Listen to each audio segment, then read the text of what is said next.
নমস্কার। আমরা আজকে এলআইসির নতুন একটা প্ল্যান জনসুরক্ষা নিয়ে আলোচনা করব। Plan number 880, 880। এটা একটা মাইক্রো ইন্স্যুরেন্স প্ল্যান। মাইক্রো মানে ছোটো ইন্স্যুরেন্স প্ল্যান, কারণ খুবই কম অর্থের বিনিময়ে এই প্ল্যানটা আপনি করতে পারেন। ঠিক আছে, মিনিমাম সাম অ্যাসিওর মাত্র 1 লাখ। জেনারেলি এলআইসি পলিসি যে সাম অ্যাসিওর থাকে সেটা 2 লাখ বা তার বেশি, কিন্তু এই যে পলিসিটা রয়েছে তার মিনিমাম সাম অ্যাসিওর হচ্ছে আমরা 1 লক্ষ টাকা। গ্রামগঞ্জের কিছু প্রান্তিক মানুষ যারা অর্থনৈতিকভাবে অতটা সবল নন, তারা জেনারেলি তাদেরকে ইন্স্যুরেন্সের আয়ত্তায় আনার জন্য বা ইন্স্যুরেন্সের ছাতার মধ্যে আনার জন্য এলআইসি এই প্ল্যানটা লঞ্চ করেছে। সেই জন্য এই প্ল্যানটাকে মাইক্রো ইন্স্যুরেন্স প্ল্যান বলা হয়। ঠিক আছে, তো খুব বেশি ডিটেলসে আমরা যাব না। এর মিনিমাম বয়স হচ্ছে 18, ম্যাক্সিমাম 55। 18 থেকে 55-এর মধ্যে যদি আপনার বয়স হয় তাহলে এই প্ল্যানটা আপনি করতে পারেন। একটা কথা মাথায় রাখবেন, ম্যাচুরিটির সময় যেন আপনার বয়স 70-এর বেশি না হয়। যখনই প্ল্যানের ম্যাচুরিটি হবে তখন যেন আপনার বয়স 70-এর বেশি না হয়। তার মানে 55 বছর বয়সে একজন ভদ্রলোক যদি এই প্ল্যানটাকে সাবস্ক্রাইব করেন বা এই প্ল্যানটা নিজের নামে কেনেন, তাহলে তিনি 15 বছরের বেশি পলিসি টার্ম পাবেন না। পলিসির মেয়াদ তিনি 15 বছরের বেশি পাবেন না, কারণ 55 + 15 হয় 70, 16 হয়ে গেলে সেটা 71 হয়ে যাবে। তাই ম্যাচুরিটি যখন হবে তখন যেন আপনার বয়স 70-এর বেশি না হয়, সেটা মাথায় রেখে আপনি পলিসিটাকে গ্রহণ করবেন। পলিসির টার্ম বা পলিসির মেয়াদ কত বছর হবে? পলিসির মেয়াদ কাকে বলে এটা একটু ভালো করে শুনে নিন। পলিসির মেয়াদ শেষ হলে আপনি ম্যাচুরিটি পাবেন। পলিসিটা কতদিন চলবে তার মেয়াদ হচ্ছে পলিসির মেয়াদ। 12 থেকে 20 যে কোনো একটা অপশন আপনি নিতে পারেন। 12, 13, 14, 15, 16, 17, 18, 19, 20 যে কোনো একটা অপশন আপনি নিতে পারেন। আচ্ছা, আর একটা যেটা মেয়াদ হয় সেটা হচ্ছে প্রিমিয়াম পেইং টার্ম। প্রিমিয়াম আপনি কত বছর দিচ্ছেন তার টার্ম হচ্ছে, সেটাকে বলে প্রিমিয়াম পেইং টার্ম। গোটা পলিসি টার্মে বা পলিসি যতদিন চলবে ততদিন আপনার প্রিমিয়াম দেওয়ার দরকার নেই। আপনাকে সবসময় 5 বছর কম প্রিমিয়াম দিতে হবে। সাপোজ আপনি 20 বছরের পলিসির মেয়াদ নিয়েছেন, আপনাকে প্রিমিয়াম দিতে হবে 20 - 5 হচ্ছে 15। যদি আপনি 19 বছরের পলিসি টার্ম নেন বা পলিসির মেয়াদ নেন, তাহলে আপনাকে 19 - 5 হচ্ছে 14, তাহলে আপনাকে প্রিমিয়াম দিতে হবে 14 বছর। যদি আপনি 12 বছর নেন তাহলে 12 - 5 7, মানে আপনাকে প্রিমিয়াম দিতে হবে 7 বছর। মনে রাখবেন, যত কম আপনি প্রিমিয়াম পেইং টার্ম নেবেন, প্রিমিয়ামের অ্যামাউন্টটা তত বাড়বে। কতদিন আপনি প্রিমিয়াম দেবেন সেই সময়টা যদি ছোট হয়, খুব 5 বছর, 7 বছর, 8 বছর হয়, তাহলে প্রিমিয়ামের যে অ্যামাউন্ট সেটা কিন্তু বেশি হবে। আর একটু বেশি দিন যদি আপনি প্রিমিয়াম দিতে চান, প্রিমিয়াম দেওয়ার মেয়াদ যদি একটু বেশি নেন, তাহলে প্রিমিয়ামের যে অ্যামাউন্ট সেটা একটু কম হবে। এই দুটো মাথায় রাখবেন। তো আর কিছুতে আমি যাব না। এটা তো চলুন আমি এবার অ্যাপে যাব। অ্যাপে গিয়ে ক্যালকুলেট করব যে কত টাকা দিলে কত টাকা পাওয়া যায়। হ্যাঁ, তো এখানে আমরা একটা নাম দেব। বয়স দেখুন, আগেই বললাম 18 থেকে 50-এর মধ্যে। আমি ধরে নিচ্ছি কাস্টমারের বয়স যখন তিনি পলিসি করতে চাইছেন তখন তার বয়স হচ্ছে 35। উদাহরণস্বরূপ আমি নিলাম, ঠিক আছে। তো চলুন দেখি। না, এটা 50 না, মনে রাখবেন এটা 55। হ্যাঁ, 18 থেকে 55।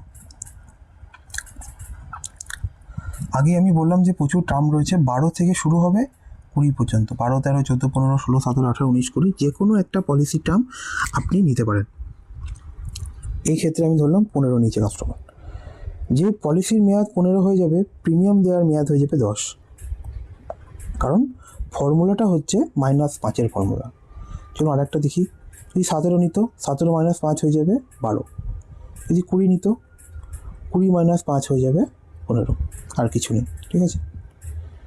মিনিমাম সাম অ্যাসিওর আগেই বলেছি, সাম অ্যাসিওরের কনসেপ্টটা 1 লাখ টাকা মিনিমাম সাম অ্যাসিওর। জেনারেলি এলআইসি পলিসির প্রায় সব পলিসিতেই মিনিমাম সাম অ্যাসিওর 2 লাখ। এই পলিসিতে মিনিমাম সাম অ্যাসিওর কিন্তু 1 লাখ।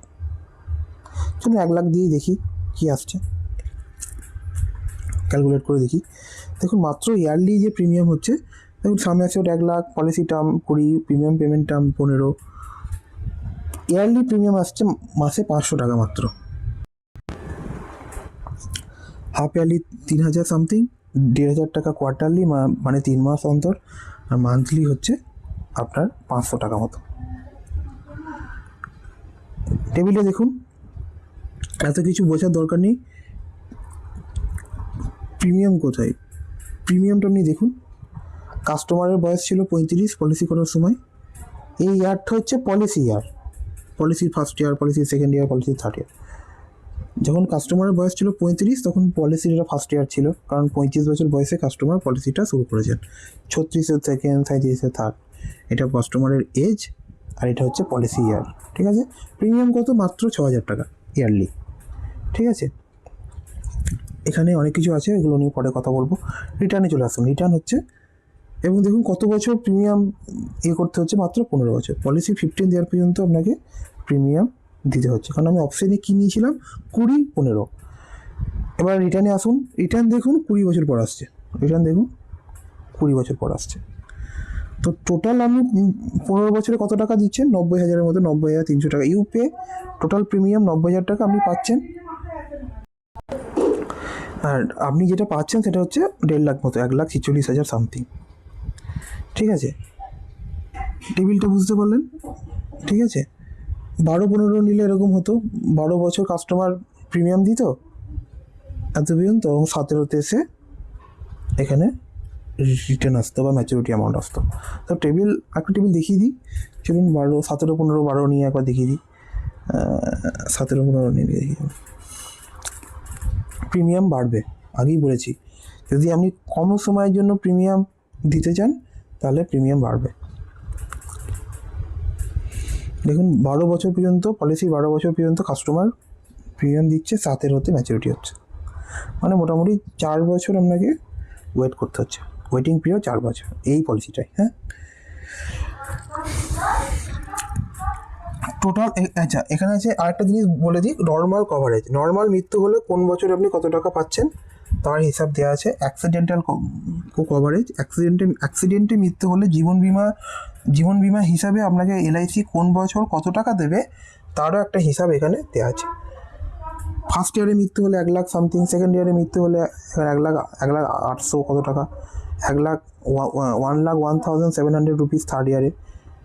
অ্যাক্সিডেন্টে মৃত্যু হলে 2 লাখ টাকা ফার্স্ট ইয়ারে, 2 লাখ সামথিং থার্ড ইয়ারে, 2,01,000 টাকা থার্ড ইয়ারে, এইভাবে চলতে থাকবে। কোন বছর কীভাবে মৃত্যু হলে কত টাকা আপনি পাচ্ছেন তার একটা হিসাব নর্মাল কভারেজ এবং অ্যাক্সিডেন্টাল কভারেজ হিসাবে এখানে লিস্ট বাই লিস্ট দিয়ে দেওয়া আছে। ঠিক আছে, আর কিছু এখানে বোঝার দরকার নেই। তো কত টাকা আপনি ইন্টারেস্ট পাচ্ছেন সেটা আপনি যেটা পাচ্ছেন আর যেটা দিয়েছেন তার মধ্যে বিয়োগ করলে আপনি করতে পারবেন। আর এখানেও দেওয়া আছে, যদিও এই ক্যালকুলেশনটা অতটা বোঝার দরকার নেই। তো তো এটাই, আর কিছু এখানের মধ্যে বোঝার নেই। তো খুব ছোট এটা পলিসি, কম টাকায় হয়। যারা একবারই অ্যাফোর্ড করতে পারেন না বড় পলিসি, তারা এই পলিসিটা করতে পারেন। হ্যাঁ, মিনিমাম সাম অ্যাসিওর অবশ্যই 2 লাখ, ম্যাক্সিমাম সাম অ্যাসিওর অবশ্যই 2 লাখ। তো যদি মনে হয় কম হচ্ছে খুবই, তাহলে এটা 1.5 লাখ 2 লাখও করতে পারেন, অসুবিধা নেই। তাহলে প্রিমিয়ামটা, কভারেজটা সবই একটু করে বাড়বে, রিটার্নটাও বাড়বে। ম্যাক্সিমাম 2 লাখ, তার বেশি দেওয়া যাবে না। আর যদি আপনি অ্যাক্সিডেন্টাল বেনিফিটটা বাড়াতে চান, যেটা অ্যাক্সিডেন্টাল কভারেজ ছিল, যদি সেটা আপনি বাড়াতে চান, সেক্ষেত্রে এই রাইডারটা অন করে দিয়ে এখানে 1 লাখ বা 2 লাখ টাকা দিলেন, তখন এই অ্যাক্সিডেন্টাল যে কভারেজ আছে সেটা বাড়বে। প্রিমিয়াম অল্প একটু বেশি লাগবে, কিন্তু আপনার অ্যাক্সিডেন্টাল যে মৃত্যু হলে যে জীবন বিমার অ্যামাউন্টটা দেওয়ার কথা সেটা বাড়বে। ঠিক আছে, তো এই প্ল্যানটা যদি ছোট প্ল্যান, এটা আপনি করতে পারেন। হ্যাঁ, তো এখানে আর কিছু সেরকম নেই, বোঝার নেই। বেশি জানতে হলে আপনি পলিসি যে প্রসিডিউর রয়েছে এলআইসি, সেটা পড়তে পারেন। হ্যাঁ, আমার এই ভিডিওটা দেখার জন্য অনেক অনেক ধন্যবাদ।